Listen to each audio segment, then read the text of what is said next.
For today's video, for today's video na ako, diba? May lakad kami ngayon. Tingnan mo lang naman yung sitwasyon. Sitwasyon ulit, guys. Alam mo yung may lakad kami, pero parang hindi namin ramdam. Parang hindi ko ramdam.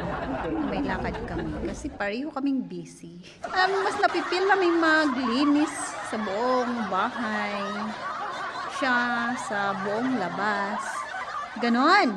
Akalain mo, may lakad kami, pero ito pa rin yung mga ginagawa namin sa umaga. Pero dapat nagagayak na kami para umalas, diba? Tingnan nyo naman ang itsura ng inyong pilingerang katulong dyan.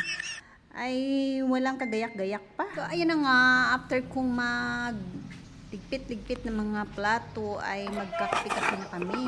So kami lang ba ang ganito na nilalagyan ng kape ang herbal na inumin? Ay kaloka talaga. So ayan na guys, sa nakita nyo is may pinapakulo ako dyaang mga ugat-ugat. Yan ang ginagawa naming kape. So nilalagyan ko pa din yan ng kape at saka 3-in-1 ganon na kape.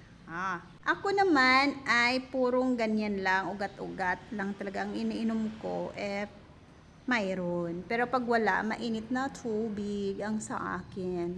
Before ako magkakape. So, yan, alam nyo na. Hindi ko kasi alam kung bakit niya naisipan na mag-ugat-ugat muna kami. Ayan. Sabi niya, maganda naman daw sa katawan yun, kaya sunod na lang ang indayon nyo, diba? Sino ba naman ako para hindi sumunod? Basta para healthy ang katawan, go tayo dyan. Pero tingnan nyo naman mga indayon, hindi pa rin ako tapos na magligpit dyan. Kasi nga, aalis kami, pero hindi ko ramdam pa rin na alis pa kami o makakancel yung alis namin. Kasi ang aking boss ay ganado siyang maglinis sa buong mansyon niya. Ganon. At ayan na nga guys, nakapack na lahat, naka-ready na ang aming mga dadalhin. Pero si boss ay, tingnan nyo naman ang hitsura.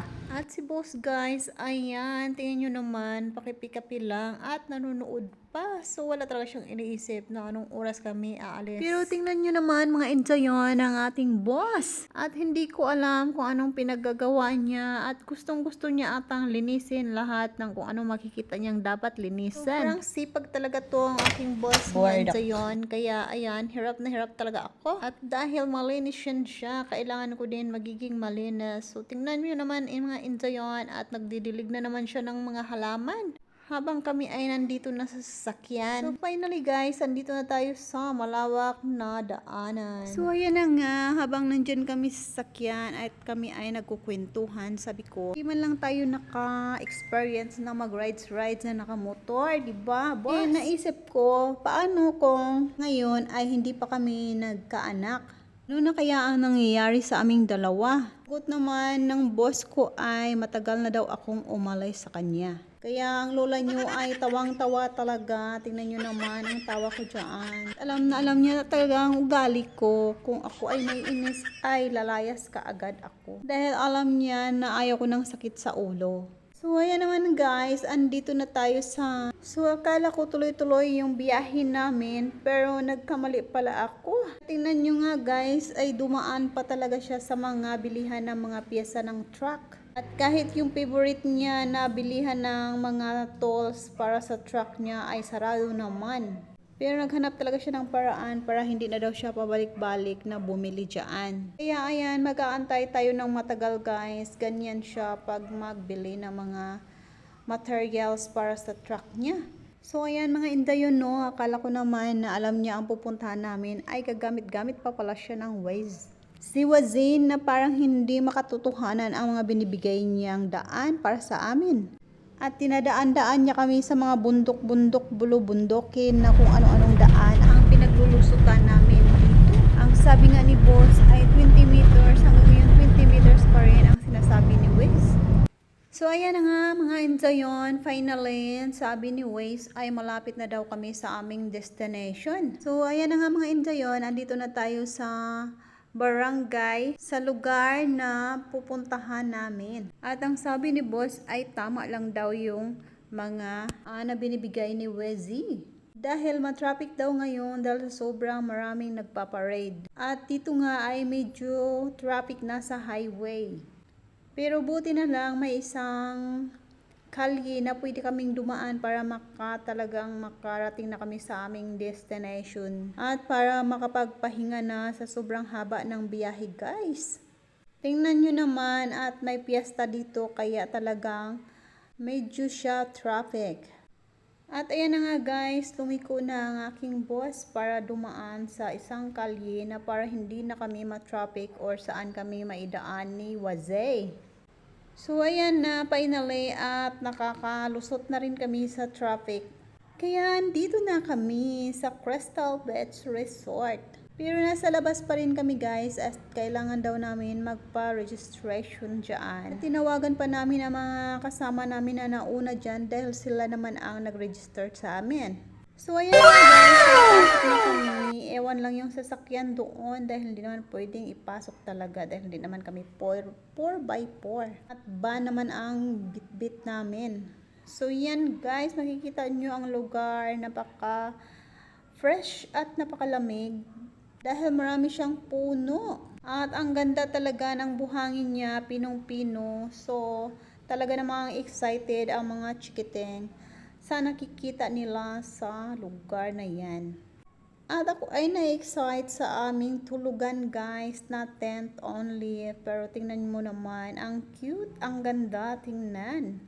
At tingnan mo naman, may kama na talaga siya. Pwede na lahat, pati unan. So, ayan na guys, nag-video-video ako sa sarili ko para naman makita nyo na talagang nandito talaga ako sa lugar na ito.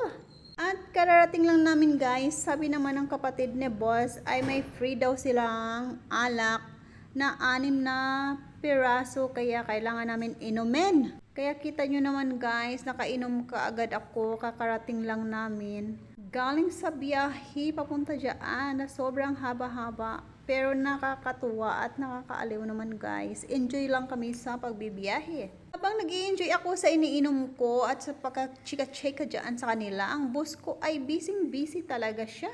At hindi niya talaga inaantay yung kunin yung higaan ni Alessia dahil para daw mamaya wala na daw problema. Kaya na nga guys, papunta na kami sa dagat dahil sabi ko nga ay parang ang ganda ng paglubog ng araw, punta naman tayo doon.